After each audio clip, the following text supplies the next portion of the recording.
How is everybody doing? This is the Multifamily Mastery Meetup, if you don't know. I'm your host, Cole Farrell, and co-hosting with me is Dave Ribardo. Overall, there's some faces that I know have met Gary before. We're going to focus tonight a little on the higher end of things, the why behind this. Okay, so this is not targeted specifically just for a first-time investor of how do I contact a lender, get a quote, and get that thing across the closing table.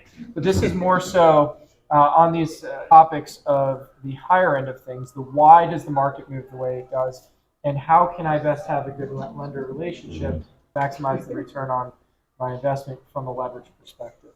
Cool.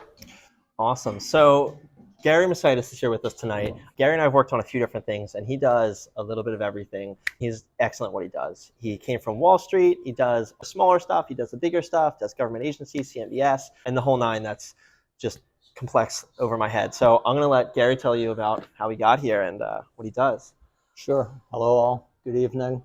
So I started in lending back about 7 years ago after spending 23 years on Wall Street, where I helped public companies raise capital, and also was involved with trading with hedge funds, pension funds, and other institutional money managers, and had a fairly large real estate investor in the Lehigh Valley, pull me out of Wall Street and into lending back in 2016. The name will go unnamed unless Cole wants to name it, but a lot of you know the name.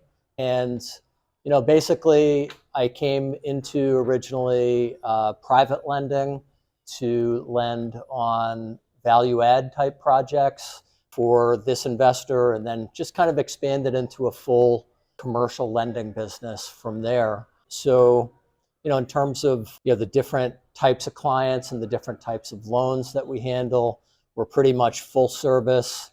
I say we, it's myself, Tommy, and my son Gary who work with me, and we have some other folks that aren't here.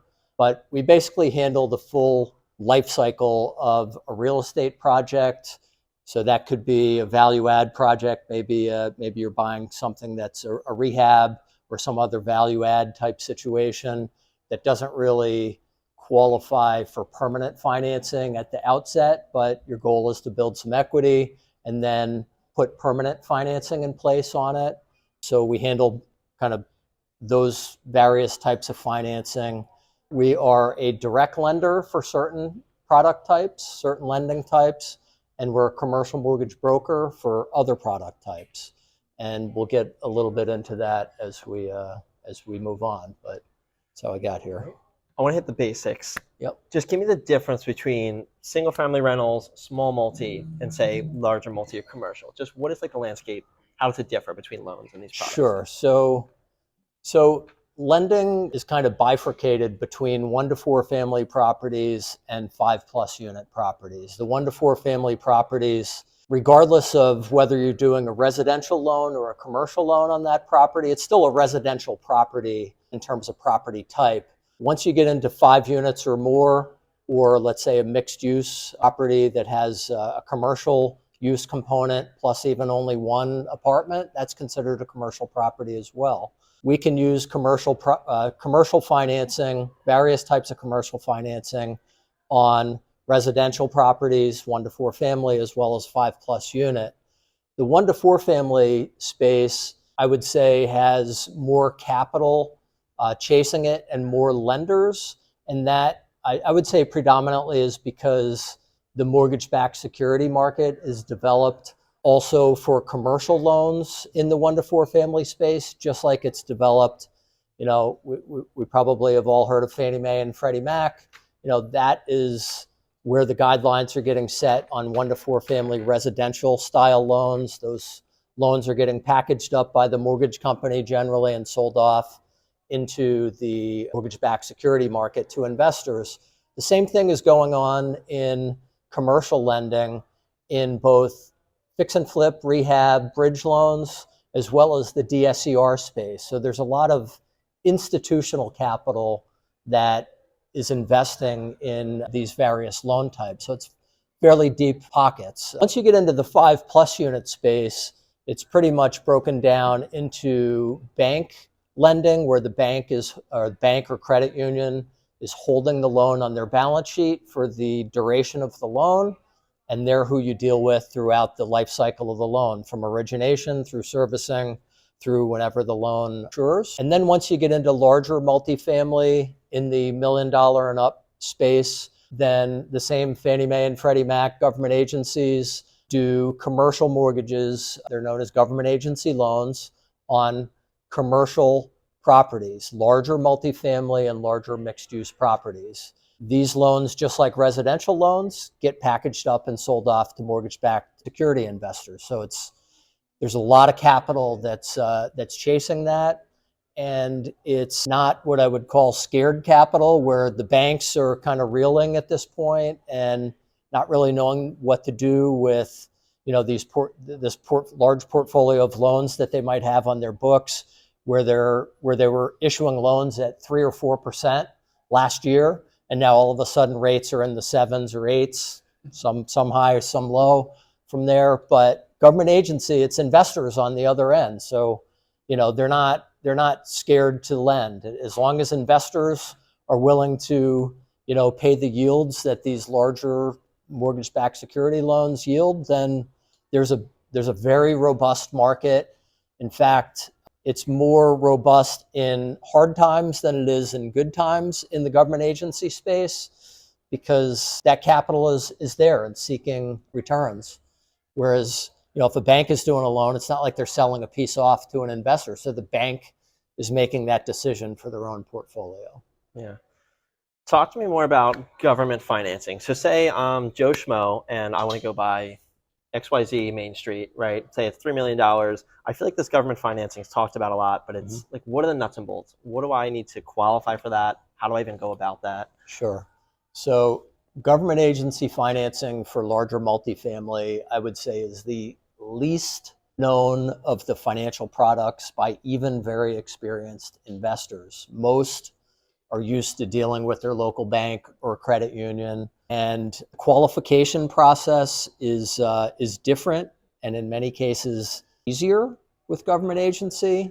So when you deal with a local bank or credit union, they're generally going to ask you for 2 or 3 years worth of tax returns, W-2s, pay stubs, 1099s, whatever your situation is, your personal financial statement, your real estate owned schedule, and they really dig into the weeds, not only on how the property looks from a cash flow perspective and from a collateral perspective for their loan, but also how you look from a global cash flow perspective, meaning what does your overall financial picture look like from a cash flow perspective? Do you have strong tax returns? Do you have weak tax returns? Do you have a W-2 job? Do you have a more volatile, self-employed business or full-time real estate? The bank process, typically you're getting 20 or 25-year amortization on the loan. Typically they're locking the interest rate for 5 years at a time. And typically the loan matures in 10 or 15 years. And also typically you have recourse on that loan if the world goes upside down and your property goes into foreclosure. You are on the hook personally because you've signed a personal guarantee, so they can come after you, that bank, for the balance of what you owe on the loan. If they sell your property, you're on the hook for the balance. Government agency loans, they're non-recourse financing, with the exception of what they call bad boy carve-outs. So unless you're committing fraud or something along those lines, then you're good from a recourse perspective. They're only underwriting based on, or they're primarily underwriting based on the cash flows of the property.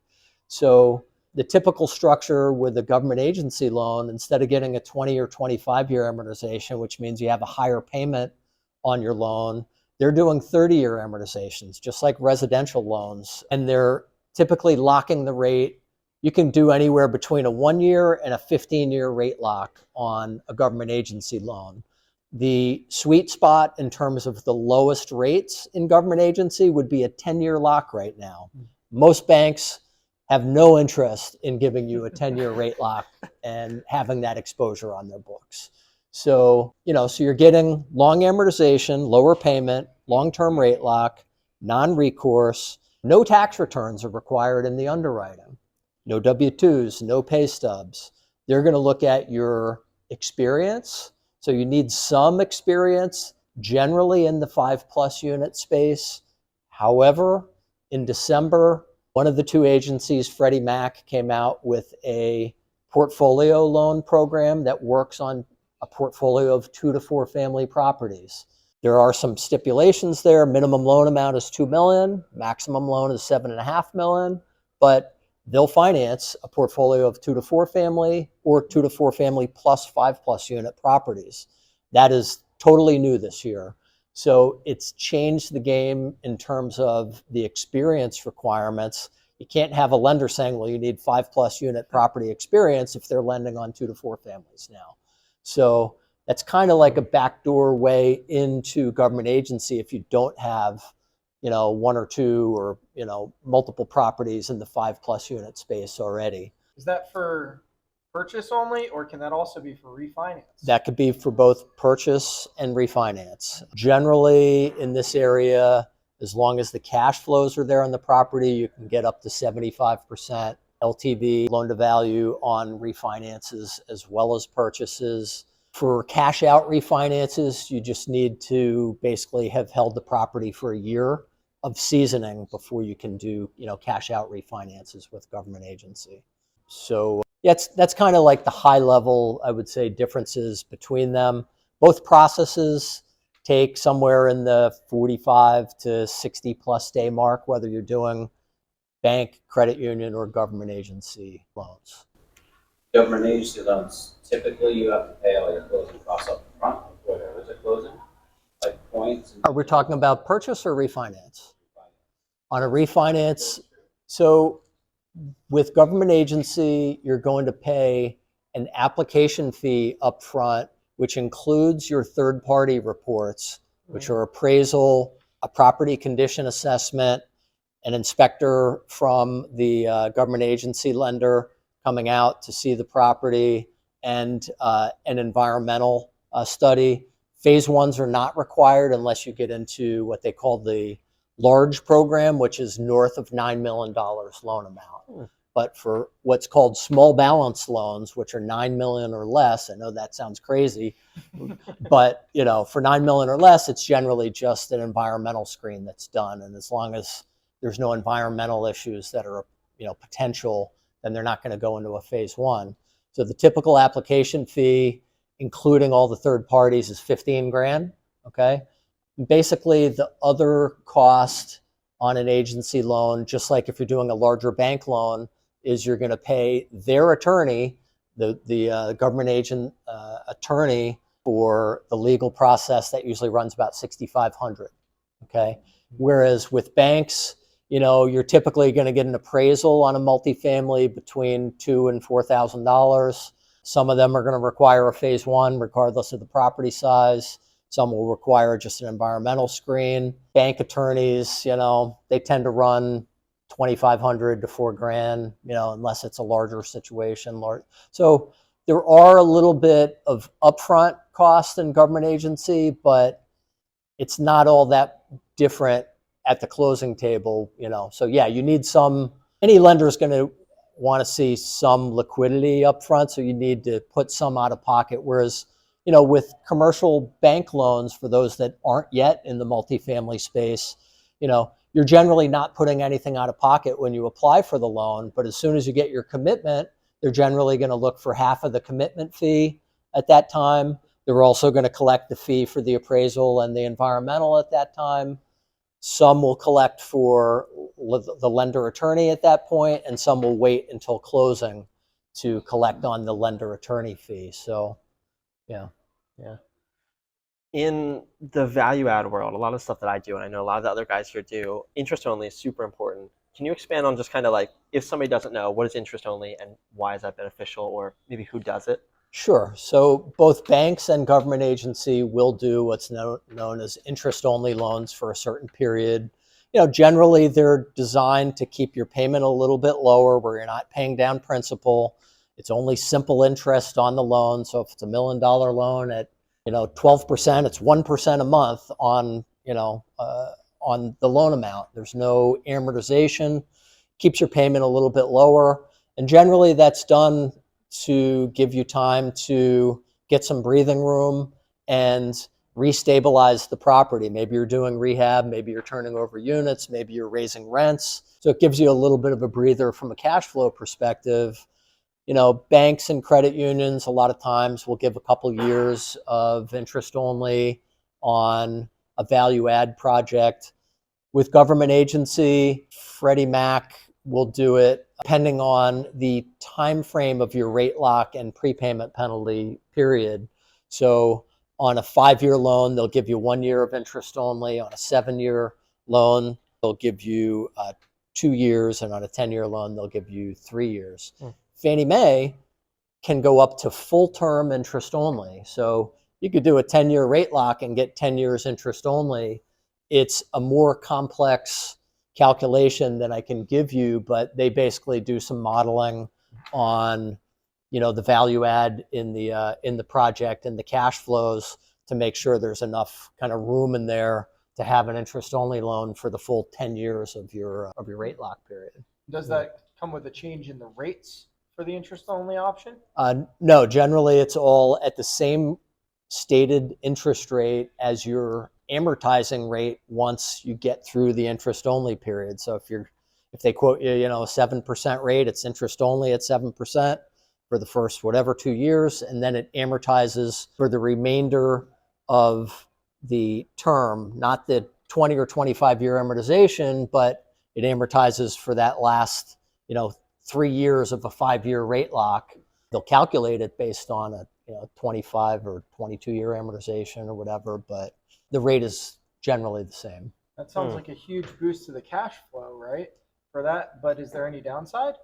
Sure, you're not paying down principal, so you don't have that wiggle room or that buffer where if you get a pullback in the market, you know, you're not creating that additional equity by paying down your loans. So, you know, it works best obviously in stable and rising markets. Yeah.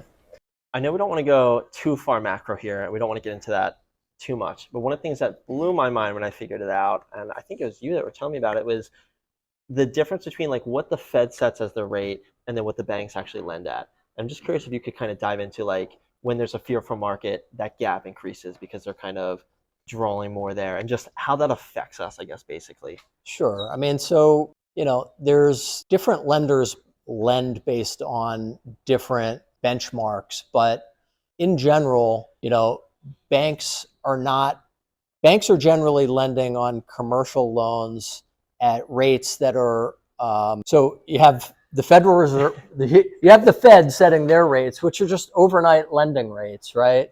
Banks have depositors that they're getting, you know, that they're paying for savings accounts and money market funds and whatever, which is essentially overnight lending as well. And you also can have interbank, you know, lending amongst banks. But, you know, for setting mortgage rates, banks have this duration mismatch of, you know, locking in a rate for you as a real estate investor for 5 years, yet borrowing money overnight from whether it's the lenders or the Fed window or, you know, some other place. So, you know, there's a reasonable spread that they need to build in to not be, you know, taking high risk of being underwater quickly. So whereas the banks are going off of the overnight lending markets, government agency is tied to U.S. Treasuries. So let's say you're getting a 30-year amortization and you want to lock your rate for 5 years or 10 years.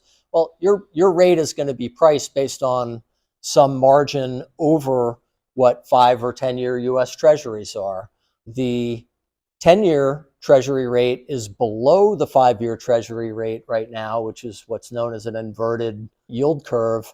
So you can actually get cheaper 10-year money than you can 5-year money in the real estate, you know, borrowing markets for lenders that are tied to Treasuries. Now, banks also have in mind where the prime interest rate is, right? Prime right now is 8.5%. Okay, So if you're going to get a line of credit against a commercial property, well, that's what it's tied to prime actually. So you're generally going to be anywhere between prime and prime plus 1%. So you're talking 8.5 to 9.5 on a commercial, line of credit against a multifamily or commercial property at this point. And quite frankly, if you take a look at your existing mortgages for those that have properties with bank loans, make sure you know what your rate reset mechanism is at the end of the 5 years or 7 years or whatever they lock the rate. A lot of credit unions, which can be aggressive on the front end, have their reset rate tied to prime. Okay, a lot of the banks will have it tied to prime. Some will be based on other metrics. Some will reset it based on where treasuries are at any given time, plus some spread. Some are going to be based on, there's different indices, but just be very careful if you have maturing paper, maturing loans over the next couple of years, what your reset mechanism is. That can really impact not only your cash flows on the property going forward, but you might need to come to the reset with additional capital because you're going to not hit the debt service coverage ratio that the lender requires for that after that reset period. So you might have to come to to the reset with some additional principal to pay down to not trip your what's known as debt covenants, which are things like DSCRs. Do all of these indices typically move together as a portfolio, or are there some of them that move divergent? There's correlation between them, but they definitely don't move perfectly. And the financial markets, the stock market, the treasury market, these are markets that are looking forward and discounting back, the probability of what the market expects to be happening. So, in one case, you can have the Fed raising short-term rates, yet 10-year treasury rates could be coming down because the market is looking forward and saying, heck, I'm going to own this bond for 10 years. And, the Fed typically after, within a year and a half or so of their last rate increase is generally starting to decrease short-term rates. So the longer-term bond markets like treasuries are looking forward at, they're not looking at the rear view mirror like I think a lot of times the Fed is. They're looking, through the windshield. Are you thinking the same thing I am right now? I think so. Do tell. What's up in? Do you have a crystal ball? Right? What's coming up next? Sure. What does the market have in store for my us? crystal ball is a little bit cloudy, but look, one thing I learned on Wall Street is, prediction can be a fool's errand. And, guys on Wall Street and investors can become very wealthy being right 52% of the time if they have good risk management in place, right? And I think that's how we need to think as real estate investors is, a lot of times I have investors come to me with a fancy model that their property is going to be up 20% in 5 years. That's the only option in their model, right? They're going to pay off their investors. They're going to refinance. They're going to, life's going to be hunky-dory. And guess what? That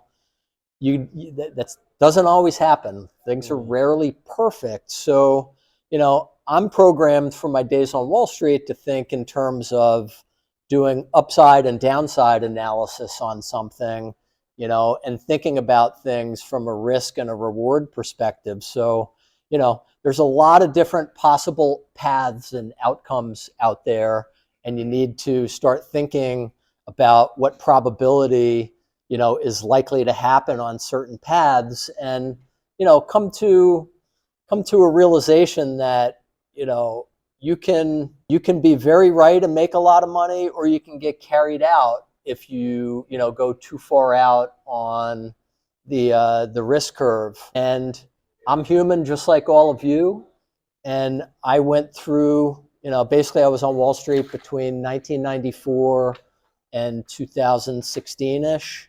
And so I saw the dot-com crash, the long-term capital crisis, the Great Recession of 2007, 2008. And, you know, in my time on Wall Street, I thought real estate was a very boring investment product. And I was really into the high octane, you know, equities and options. And, you know, the financial crisis brought me back down to reality.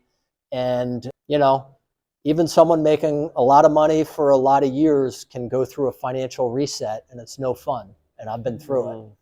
And, you know, so I look back in hindsight and look at, you know, just kind of having that risk meter pinned all the time towards, you know, max, and what that can do and how it can impact you and your family.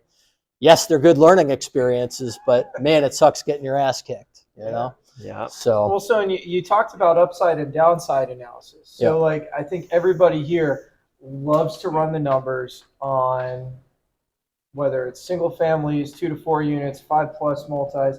Like, we're all really good at throwing together pro formas. Mhm. So, what do you look for as far as a downside test to make sure that it's going to be a resilient asset for market correction? Something that we can continue to hang on to, so we don't have to sell it and get, you know, Sure. rid of that and pay all those costs again. For So- nobody likes paying real estate agents commissions. Yeah. I mean, I think a couple of the simpler things that I look at are, you know, what does it look like? How does the property cash flow if rates move up or down 1% or 2%? What if cap rates move 1% or 2%?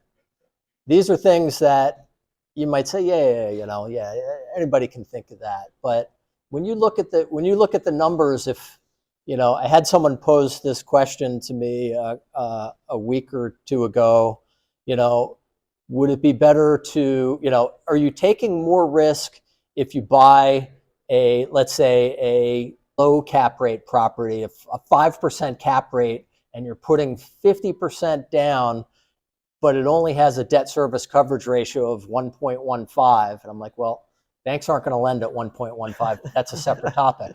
Or to have a higher cap rate, let's say an 8 cap rate product, you know, let's say it's a, you know, smaller multifamily, an 8 cap, which you can find that in Allentown, right? At 80 LTV at a 1.3 debt service coverage ratio. And I'm like, well, let's do the math.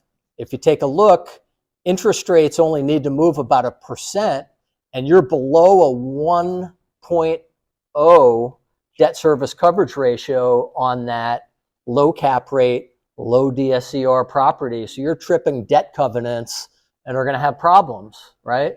Your negative cash flow on that property with a 1% move, which can happen like that, right? Versus that 8 cap property, you know, where it takes, I think it's like 2.5 under this scenario. It's like 2.5, 2.75% the rate would need to move in order to drop that 1.3 debt service down to, you know, 1.0 where you go negative cash flow. So things like that are things that I look at, and interest rate sensitivity. I think that's very important. What does it look like if I have to reset up or down 1%, 2%, 3%, you know, 5 years from now? So here's a golden question. How do we make deals work now?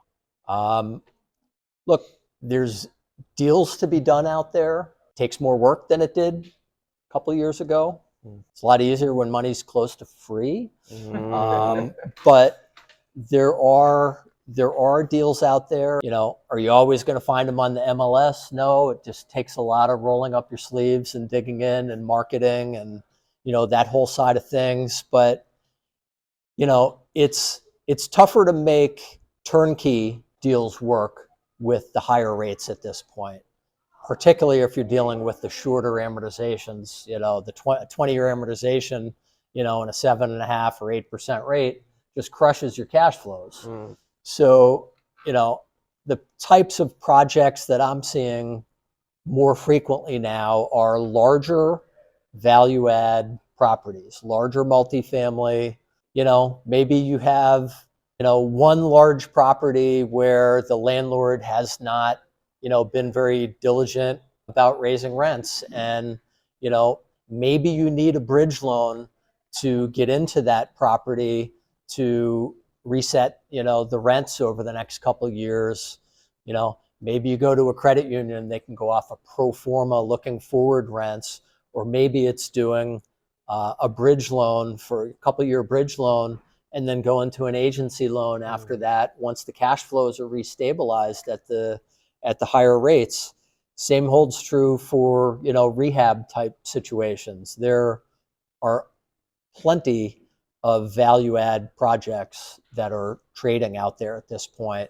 Some of them are larger properties, some are portfolios of properties. You know, there's a number of you in this room that that are clients and friends of mine that, you know, that invest mainly in 1 to 4 family properties. And there are portfolios out there. I'm in the middle of a $13 million acquisition of 45 properties, 122 units. And the seller built that over 37 years. He's a client of mine as well, so is the buyer. And he was not diligent at all about trying to maximize rent. So the whole value add in that project, buying good quality, well-maintained properties and raising rents and restabilizing. So it's out there, but it just takes more work. You know, they're there. I feel like what I'm hearing is just be creative and use all your options. I just feel like it's so easy to get stuck in, like, here's my numbers, does it fit this mold? And if it doesn't, you walk away. Sure. And it just doesn't work nowadays. Like, you really got to play with it and see how you can make it work. And when I got started, I thought, here I am, I'm getting into real estate. I've read all the books, and I am really good with computers. So I built this great Excel spreadsheet that was going to do all the math for me. And then I realized that's kind of your typical, everybody's got an Excel spreadsheet. Everybody runs the numbers. It's all basic math. And the reality is that this industry, it's about relationships. It's about people. It's about trust. And so if you look around this room here, this is a group where I'm looking at all these faces. There's a lot of you guys that we've done deals together, we've worked together, we've built relationships together. And this is the kind of forum and place where you're going to find those opportunities here. So find somebody and come from a position of giving them something of value. All right. Hey, what can I do to help you out? And then at that point, when they have something that you're looking for, they're going to turn to you and give you that opportunity, whether it's a property, whether it's a client, whether it's a relationship like that within this industry. I mean, relationships are huge in the lending industry as well. You know, banks will do things for you and for me because I've built relationships and I have buying power with them because I do a substantial amount of business. I don't try to spread myself too thin.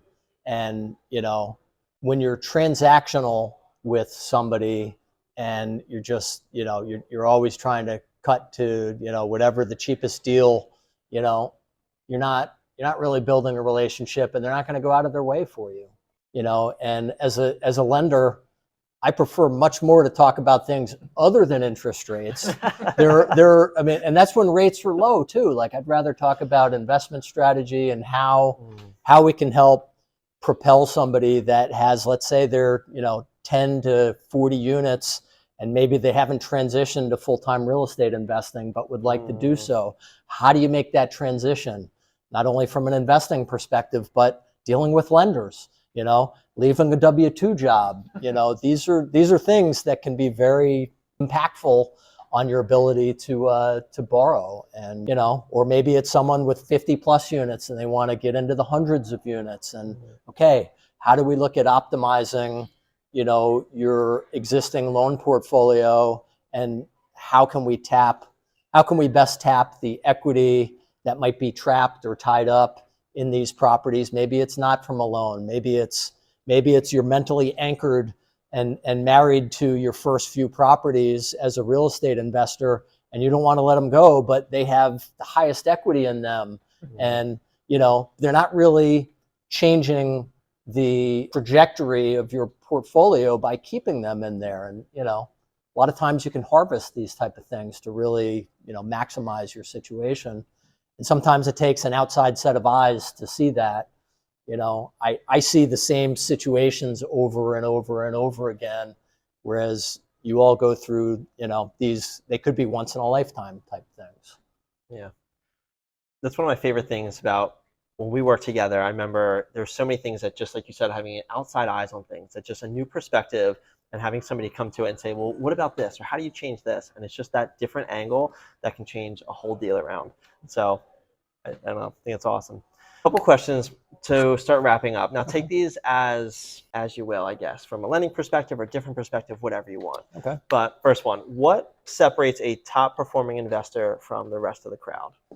I would say knowing your strengths and weaknesses and leveraging other people to help fill in the gaps. Or, you can do everything yourself, but you're not going to get to the same place as easily as building a team, whether it's your own team, a team of lenders, professionals, attorneys, CPA. You need a team in place to really allow you to maximize things and do what you're good at.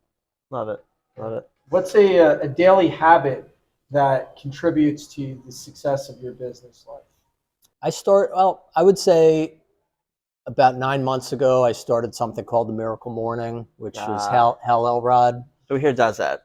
Anybody do the Miracle Morning? Yeah. Oh my. So I get up at 5 a.m. I do read whether it be self-improvement books, whatever, whether it's, Dan Sullivan or Gino Wickman, Traction, just things that you can help improve and grow your horizons and find better ways to do things. Get exercise in every morning. Got an e-bike a few months ago. Go out for an hour ride, before most people are up and about. Yeah. And, just it's the way to kind of set the plate for your day, at least for me. Yeah. If anybody here doesn't know what the Miracle Morning is, you haven't tried it, just go on Amazon and buy the book and try it. Because I went to a conference, I saw him speak, and I was like, you know what? Let's try it. And it changed my life. Is there a version that doesn't start at 5 a.m.? Yeah, I mean, no. You can pin it however you want. He starts at 5. Gary starts at 5. You should start at 5. But just test it out because the principles are absolutely incredible. So highly recommend. We had somebody here, and now it's blanking in my head, that they came to one of these meetups. They said they tried it, and it changed everything for them. And anyways, all right, next one. What is a piece of advice that you would give to yourself if you're starting again? Invest in real estate at a young age. Don't chase the flashy, things.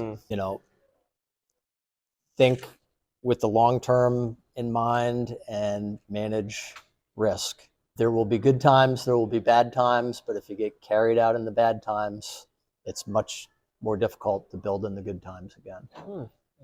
Like that. What is your favorite business book?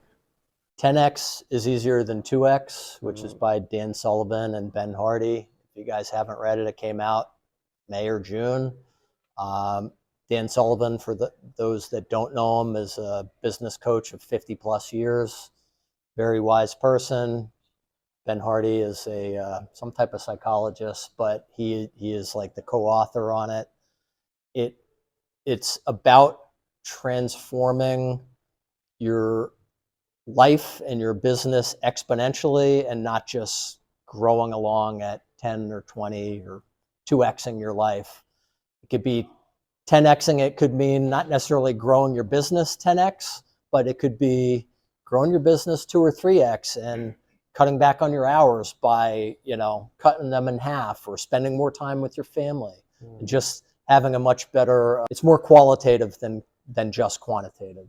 And there are few paths to be able to 10x something, and there's a lot of paths that you can take to double things in life. And you need to think about, you don't need to, but I believe in, finding the paths to, to really make something exponential and to be great at it and not just good at it.